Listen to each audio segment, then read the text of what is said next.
What is up, you guys? It is me, De La Soul, and I'm back with another video, okay? Today we are going to talk about things that prolong labor. For those of you who do not know, your girl is a traditional painless birth trainer. That's right. That means that I train women and families on how to give birth without pain. I successfully trained myself to do so in an amazing water birth that I had 5 years ago, almost 6 now. And so then I started to go out into the world and teach other people how to do the same. I do this for reasons of preventing complications, saving lives. The infant and maternity mortality rate is off the roof. It doesn't make any sense. It's extremely ridiculous. And so I like to help families in training them and giving them the confidence and the tools and the education on how they can give birth with ease and avoiding unnecessary interventions and complications.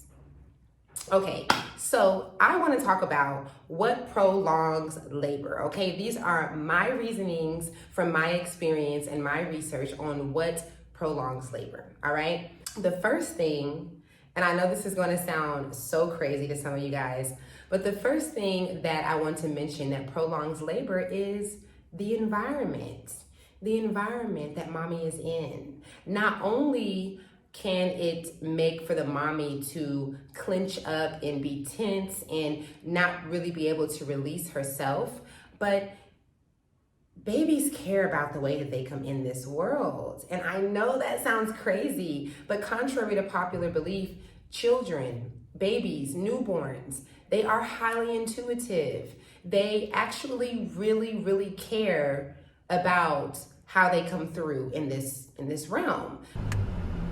You lying? They're more connected than we are. Where we need to set and meditate and plug ourselves in, they don't need any of that. And they intuitively know so much of what you guys couldn't even fathom. And so one of the things that babies are very conscious of is that they have to come through to this world and how they come through. I know it sounds crazy, but ask your next reader or shaman if you're into that kind of thing. If they are connected, if they've connected to babies before, then they could vouch for this, and they could tell you that babies most definitely care about the way that they come through, and they care about the environment. So when you got your cousin them, your auntie and them, your in-laws, you got everybody out here waiting for this baby to show up, and they have all these different energies, all these different mixed feelings. They not feeling this person, they got a problem with this person. They're really here because they want to be the first to touch the baby and take the picture, and just all this different stuff going on. Often, very often times will babies be like, I'm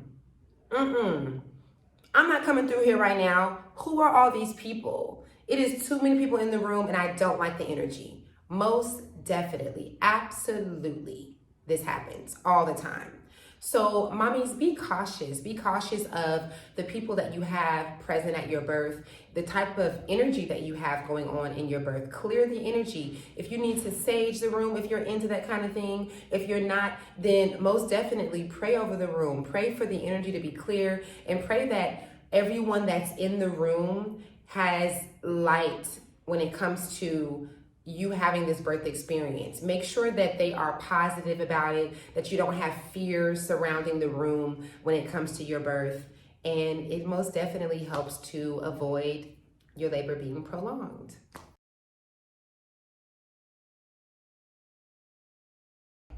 All right, so the second thing I want to mention in prolonging labor is Pitocin. Pitocin most definitely can prolong your labor, even though it is designed to progress labor, to induce labor. It can also prolong it. And the reason why is because it is synthetic. So for those of you who don't know, Pitocin is a drug that is supposed to mimic oxytocin.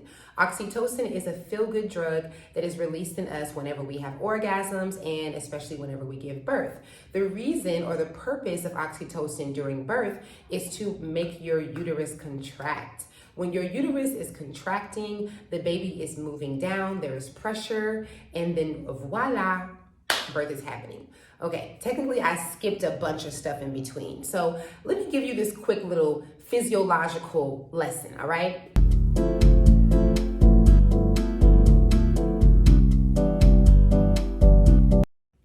pretending that this is the cervix, okay? Closed cervix right here. Pretending that when I do this, this is contractions, okay? Pretending that when I do this, this is baby, all right? So, closed cervix, contractions are happening. Baby is coming down because contractions are happening. Baby is coming down because contractions are happening. Then, because of the pressure of baby, there is a drug that is released called prostaglandin. Prostaglandin allows for the cervix to efface or open or thin, which is allowing, obviously, for baby to come through, right? But when you get Pitocin, which it is designed to, because it's oxytocin, right? It's designed to make your uterus do the contracting. It is not designed to make for the prostaglandin to come down. It does make for the baby to come lower because that's what contractions do.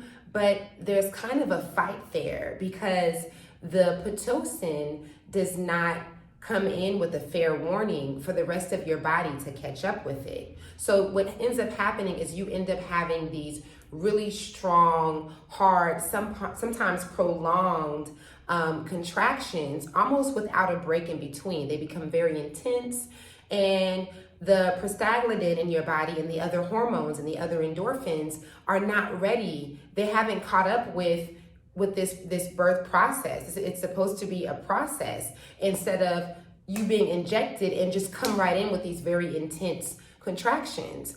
And so when your body is not ready to do its full circle, it's like a domino effect, then things are skipped. And what often happens when women are on Pitocin is that the baby will begin to go into stress because these very strong contractions are happening. You probably have the epidural by this time, so you're not even really feeling it, but the baby is feeling it, and the baby is not ready to have the pressure put for the prostaglandin to be released. I hope this makes sense. But long story short, or to wrap it all up in one, it's synthetic. So of course it's not going to always work the way that doctors envision or would like for it to work. And that most definitely often causes labor to be prolonged, okay?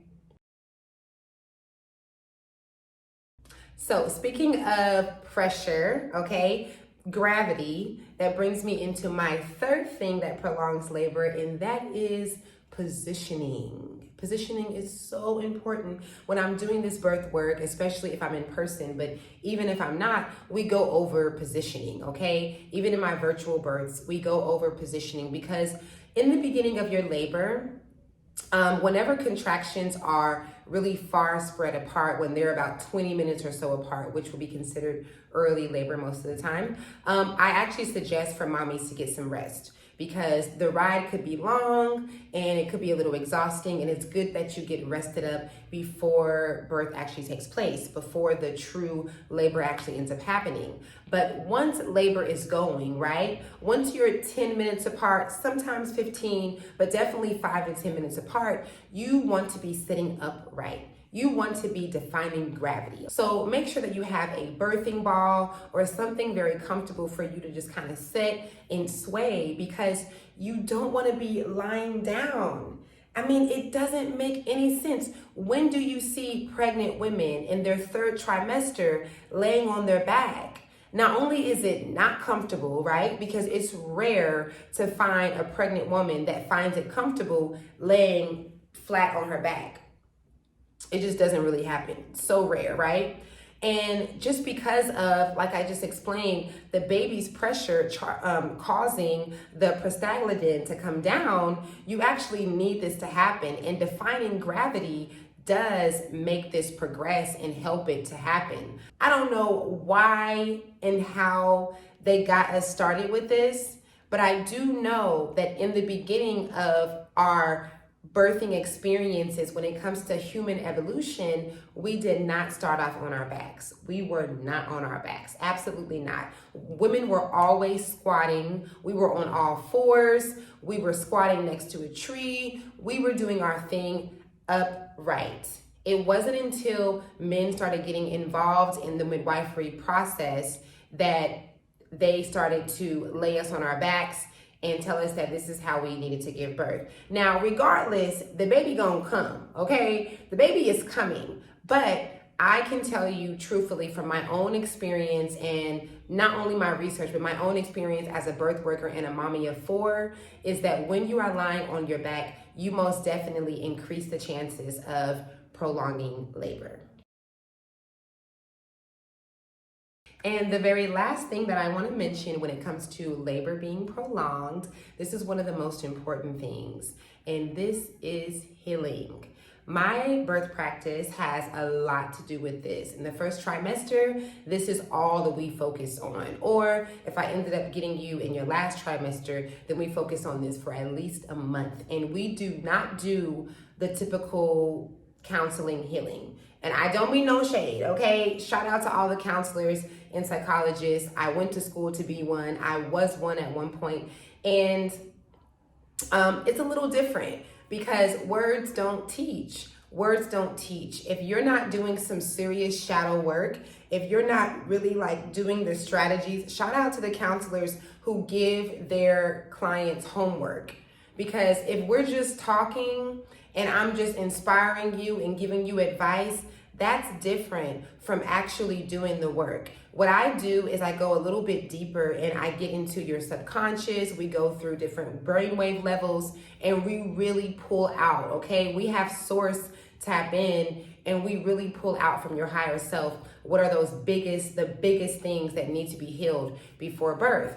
But it is a true like secret. It's an amazing phenomenon that people have yet to really talk about publicly and as often as we should when it comes to a woman needing to do some healing before her birth happens. It is so crucial. It might be the most crucial one out of all these details that I'm mentioning on how labor is prolonged. When you go into your labor and you have not healed through certain trauma, when you have not let go through certain instances in your life, it doesn't have to be the biggest thing. If I get a mommy and she only has 2 months left, even in those 9 months, we're probably not going to heal through everything she's been through, right? Often you don't even know what it is that you really need to heal from before this birth. You might have, I'm just giving an example. Let's say that one has 7 things that need to be healed, but 3 of those 7 things are so major, and maybe it's not even major. Maybe it's that it's most recent. It could even be a most recent event that ends up prolonging your labor. But this is how deep this thing is, guys. There are so many women, countless stories that I've read, countless stories that I've seen myself in my own practice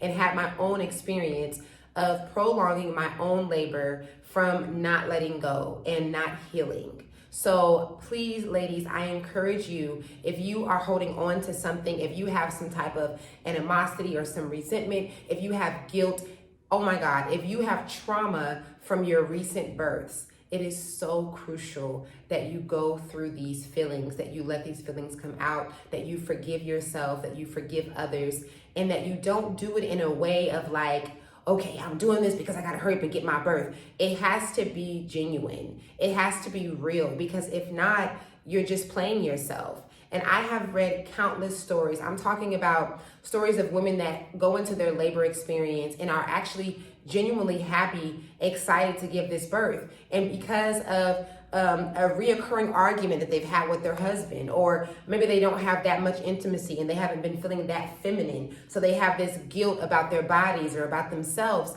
I have seen it too many times. I've read it too many times where labor is prolonged, and where in instances like this, a lot of birth workers, especially ones that are spiritually connected, will intuitively get this signal to prompt them to either go into their femininity, or they will talk to them literally during the labor and talk about them forgiving this situation. And then the baby will just come, literally.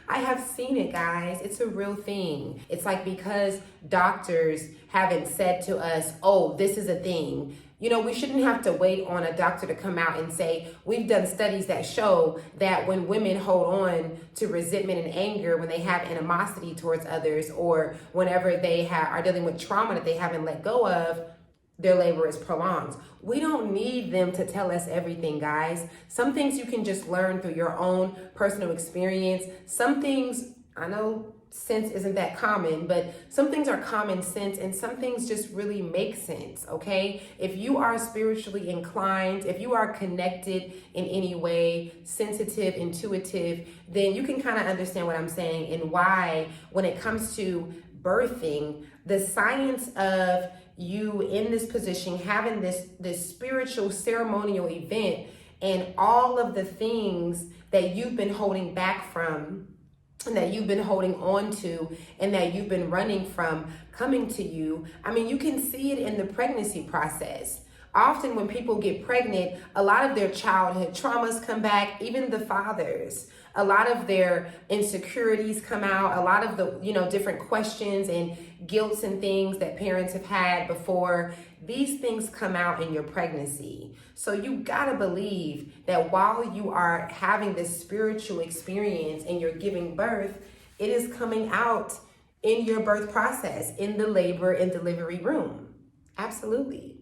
Okay, so I encourage you guys to heal, to clear the environment and the space that you are in, that you're going to give birth. I encourage you guys to do your research on Pitocin and how it can prolong labor. Thank you so much for tuning in. I hope you enjoyed this video. If you did, then please thumbs up. Also subscribe. I don't know why you're not subscribed. If you're watching this video and you're not subscribed, like, why?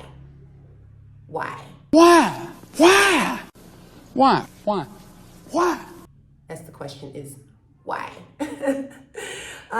Also share this video. If you feel like anyone could use this information, then share.